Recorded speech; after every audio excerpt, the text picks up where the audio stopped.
Right, okay. BJP నుంచి మనకి వెంకటరెడ్డి గారు ఉన్నారు. వెంకటరెడ్డి గారు, అంటే పరిష్కారం చెప్పకుండా ఎప్పుడు ఈ నీటి వివాదమైనా పరిష్కారం ఎప్పుడు చూపిస్తారు? రైతులు ఎదురు చూస్తున్నటువంటి పరిస్థితి. సో బీజేపీ ఏం చేయగలుగుతుంది దీనికి సంబంధించి? ముందుగా మీకు అలాగే ప్రైమ్ 90 న్యూస్ ప్రేక్షకులకి ప్యానెల్ వారందరికీ నమస్కారం. బేసిక్గా మనం కొట్లాడి తెచ్చుకున్న తెలంగాణ రాష్ట్రం దగ్గర 60 సంవత్సరాల పైన కొట్లాడి ఎంతోమంది ఉద్యమకారులు కోల్పోయి రాష్ట్రం కోసం ఎవరైతే కష్టపడి వాళ్ళందరినీ కోల్పోయి తెచ్చుకున్న రాష్ట్రం. నిధులు ఉద్యోగాలు, ఈ నీళ్ళ కోసం ఇప్పటిదాకా కూడా ఆ క్లారిటీ రావట్లేదు. తెలంగాణ రాష్ట్రం ఇటు పక్కన కృష్ణా నది పోతా ఉంటది, అటు పక్కన గోదావరి నది పోతా ఉంటది. కిలోమీటర్ల పరిధిలో తెలంగాణ రాష్ట్రం ఉంటది, కానీ నీళ్లను ఉపయోగించుకోలేని పరిస్థితుల్లో మనం ఉన్నాం. ఇప్పుడు దాకా సంవత్సరాలు కొద్దిగా కాంగ్రెస్ పార్టీ, తర్వాత తెలంగాణ రాష్ట్రం వచ్చినాక 10 సంవత్సరాలు బీఆర్ఎస్ పార్టీ, కానీ ఇప్పటిదాకా ప్రాజెక్టులు కూడా కట్టుకోలేని పరిస్థితిలో తెలంగాణ రాష్ట్రం ఉంది, రాష్ట్ర ప్రభుత్వాలు ఉన్నాయి. ముఖ్యంగా చెప్పాలంటే పాలమూరు రంగారెడ్డి గురించి మొన్న కేసీఆర్ గారు దాని గురించే మాట్లాడారు. ఏమన్నారు? నేను వచ్చిన తర్వాత పాలమూరు రంగారెడ్డి ఎట్టి పరిస్థితుల్లో దాన్ని పూర్తి చేసుకొని కంప్లీట్ చేస్తాం. దాన్ని ఎట్టి పరిస్థితుల్లో పాలమూరు రంగారెడ్డితో పాటుగా నల్గొండ, ఖమ్మం జిల్లా ప్రజలకి నీళ్లు తీసుకుపోతామని చెప్పిన కేసీఆర్ గారు 10 సంవత్సరాల కాలంలో ఆయన చేసింది శూన్యం చెప్పాలంటే. అక్కడ వారు ఏమంటారు అంటే 70% 27,000 కోట్లు ఖర్చు పెట్టింది. ఎవరి జేబులోకి పోయినా 27,000 కోట్లు, 70% ఎక్కడ కంప్లీట్ అయింది? ఏం చేసిరు ఇప్పటిదాకా? కాళేశ్వరాన్ని 94,000 కోట్ల రూపాయలు ఖర్చు పెట్టి మీరు దాన్ని పట్టుకున్నారే, దాని ఉపయోగపడని ప్రాజెక్టును పట్టుకొని దాంట్లో 1,000 కోట్ల రూపాయలు ఖర్చు పెట్టిరే. కాంట్రాక్టుల దగ్గర నుంచి ఇష్టం వచ్చినట్టు దొబ్బి తిన్నారు కదా. కానీ ఈ పాలమూరు రంగారెడ్డి ప్రజలు బిడ్డలు ఏం పాపం చేశారు? నల్గొండ ప్రజలు ఏం పాపం చేశారు? పాలమూరు రంగారెడ్డితో పాటుగా డిండి కానీ, కోయిల్ సాగర్ కానీ, తర్వాత కల్వకుర్తి కానీ, ఇవన్నీ కూడా ఎందుకు పూర్తి చేయలేకపోయారు? పాలమూరు రంగారెడ్డి పాలమూరు ప్రజలే కదా కేసీఆర్ గారిని ఎంపీగా గెలిపించారు. ఎందుకు ఏ పాపం చేసారు వాళ్ళు? ఎందుకు ఏ సెంటిమెంట్ తోటి మళ్ళా వచ్చి ఈరోజు మళ్ళా ప్రెస్ మీట్ల పాలమూరు రంగారెడ్డి బాధ్యత అంతా కూడా కాంగ్రెస్ పార్టీ లేకపోతే కేంద్ర ప్రభుత్వం శనిగా మారిందని ఎందుకు మాట్లాడుతా ఉన్నారు? దాన్ని ఓటు రాజకీయం కోసం, సెంటిమెంట్ కోసం వాడదామని ప్లాన్ చేస్తున్నారా? నేను చెప్తాను, దాని క్లారిటీ ఇస్తాను క్లియర్ గా. నిన్ననే మా వెదిరి శ్రీరామ్ గారు అంతకుముందు కేంద్ర ప్రభుత్వానికి జలశక్తి మంత్రి శాఖకి అడ్వైజర్ గా పనిచేశారు. ఇప్పుడు మహారాష్ట్రలో ఉన్నారు.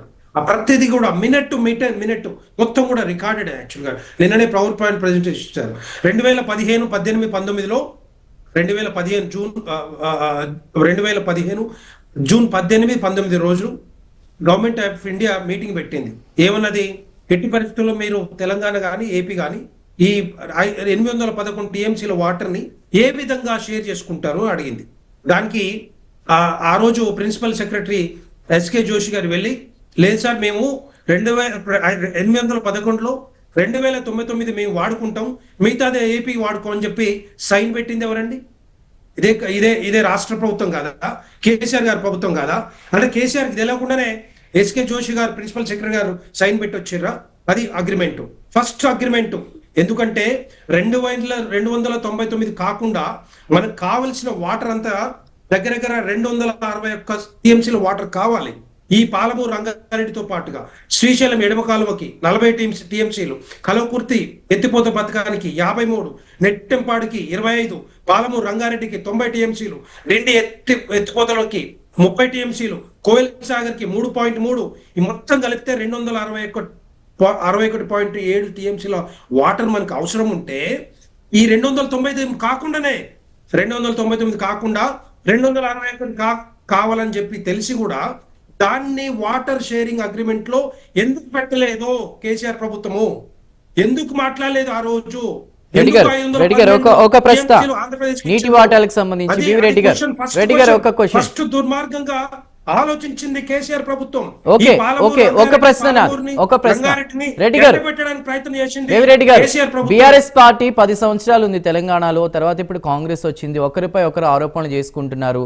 ఇందాక మేడం కూడా అన్నారు, కావాలంటే వెళ్ళి బీజేపీని అడగండి సెంట్రల్లో బీజేపీని అని చెప్పేసి. మరి బీజేపీ ప్రజల్లోకి ఎందుకు తీసుకువెళ్ళైపోయింది స్ట్రాంగ్ గా?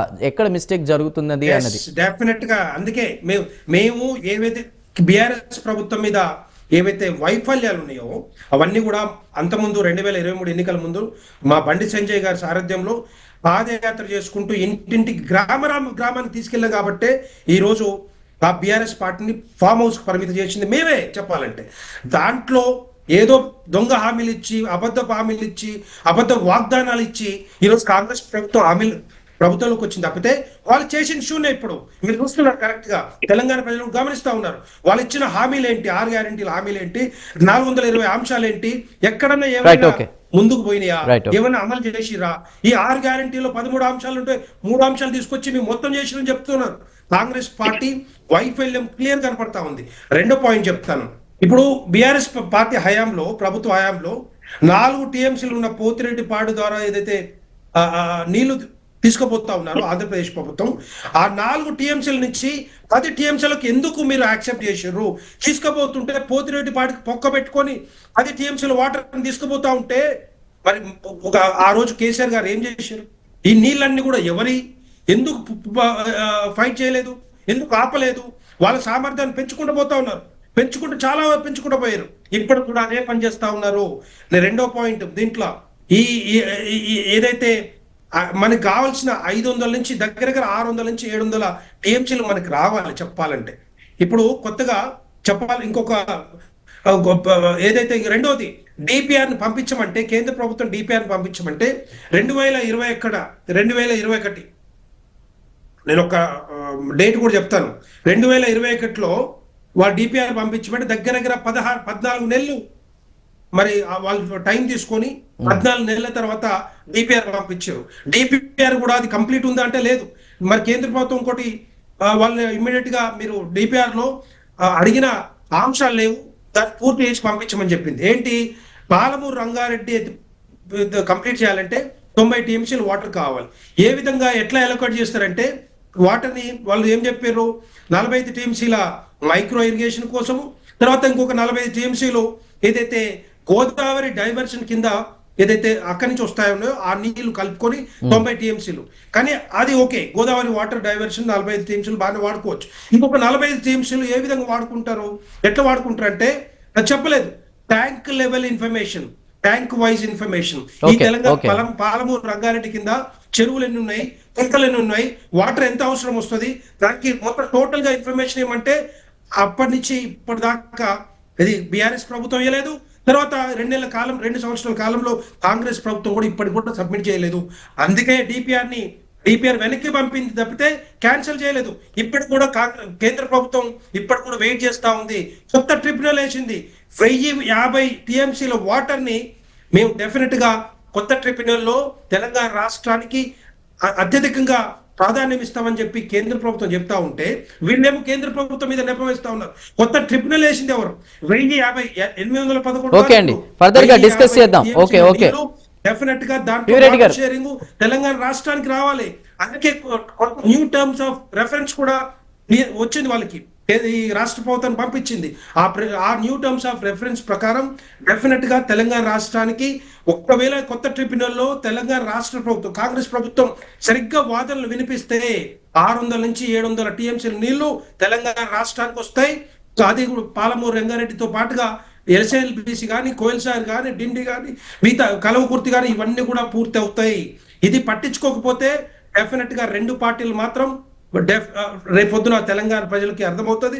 తెలంగాణ ప్రజలు గమనిస్తా ఉన్నారు ఏ విధంగా వీళ్ళని ఈ 2 పార్టీలు తెలంగాణ ప్రజలు మాట్లాడదాం. బిఫోర్ దట్ అంటే ఉప్పల్ లక్ష్మణ్